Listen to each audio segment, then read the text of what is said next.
এই মুহূর্তে যদি আমাদের রিজনে বলি, আজকে আমাদের রিজনে কোনো ওয়েদার সিস্টেম নাই, তবে একটা ওয়েদার সিস্টেম ডেভেলপ হবে আগামীকাল থেকে কন্ডিউসিভ ওয়েদার অ্যাক্টিভিটির জন্য। প্রথম হচ্ছে যে একটা উইন্ড ডিসকন্টিনিউটির মতন থাকবে ঝাড়খণ্ড অ্যান্ড জয়েনিং এরিয়াতে, আর তার সঙ্গে একটা হাই প্রেশার জোন আগামীকাল ফর্ম হবে ওভার বে অফ বেঙ্গল। ওখান থেকে কিন্তু অনেকটা ময়েশ্চার আমাদের রাজ্যের দিকে আসবে, ফলে 30 তারিখ থেকে 2 তারিখে চান্সেস রয়েছে নর্থ বেঙ্গল সাউথ বেঙ্গলে কিন্তু বৃষ্টি হবে।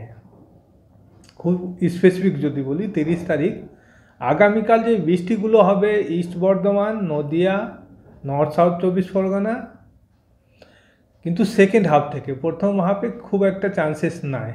এই প্রবাবিলিটিটা কিন্তু বাড়বে। 31 তারিখে লাইট টু মডারেট রেন আমরা এক্সপেক্ট করছি নর্থ 24 পরগনা, সাউথ 24 পরগনা, নদিয়া, মুর্শিদাবাদ, বীরভূম ডিস্ট্রিক্টে, আর অন্য জেলাগুলোতে ইনক্লুডিং কলকাতা হালকা ধরনের বৃষ্টি হবে।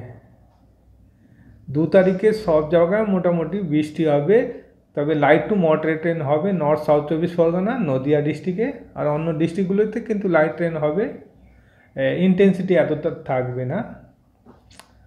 নর্থ বেঙ্গলে যদি বলি আজকে বিশেষ করে আগামীকাল বিশেষ করে দার্জিলিং কালিম্পংয়ে বৃষ্টির চান্সেস রয়েছে। 31 তারিখ 1 তারিখ 2 তারিখে উপরে মোটামুটি সব জেলায় কিন্তু লাইট রেনের চান্সেস রয়েছে। পসিবল ইম্প্যাক্ট এটা হচ্ছে হয়তো এগ্রিকালচারের উপরে, হর্টিকালচার অ্যান্ড এই যে স্ট্যান্ডিং ক্রপসগুলো আছে বা ইভেন ভেজিটেবলের কিন্তু এর অ্যাডভার্স একটা এফেক্ট পড়বে। কলকাতা আজকে পরিষ্কার আকাশ, আগামীকাল চান্সেস যদি বৃষ্টি হয় সেটাও 25% প্রবাবিলিটি যদি বলি সেকেন্ড হাফে ইভিনিং নাইটের দিকে, তবে ভালো চান্সেস রয়েছে সেটা হচ্ছে 31 তারিখ 1 তারিখ 2 তারিখে কলকাতাতে এক্সপেক্টেড মেঘলা আকাশ, তার সঙ্গে হালকা ধরনের বৃষ্টি কিন্তু আমরা কলকাতাতে পাবো। 31 তারিখ 1 তারিখ 2 তারিখ 3 দিনের মধ্যে 2 দিন এক্সপেক্টেড যে বৃষ্টি আমরা কলকাতাতে পাবো।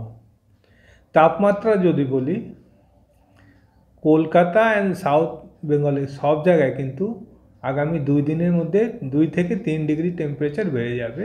কলকাতাও আমরা এক্সপেক্ট করছি যে কাল বিশেষ করে পরশু 31 তারিখ 1 তারিখে 16 থেকে 17 মিনিমাম টেম্পারেচার থাকবে, ম্যাক্সিমাম আজকে 25, কালকেও 25-এর কাছাকাছি, তারপরে হয়তো 24-এর কাছাকাছি আসবে কলকাতাতে। বড় কোনো বৃষ্টি নাই, আলাদা করে সতর্কবার্তা নাই, যেটা বললাম যে অ্যাডভার্স ইফেক্ট যদি পড়ে সেটা হচ্ছে এগ্রিকালচারের উপর পড়বে। তাপমাত্রা বেড়ে যাওয়ার পর আবার কমে যাওয়ার কোনো সম্ভাবনা? বৃষ্টি চলে যাওয়ার পর এই যে আবার নর্থ ওয়েস্টার্লি ঢুকবে, কিন্তু যেহেতু আমরা ফেব্রুয়ারিতে চলে যাব হয়তো তাপমাত্রা এতটা নামবে না, হয়তো দেখবো আমরা 16-17 যাওয়ার পর আবার হয়তো নেমে আসবে 14-15, কিন্তু এর চেয়ে নিচে আসবে একটা ডাউট রয়েছে এখনও, আমরা কিন্তু আপডেট দিয়ে দেবো।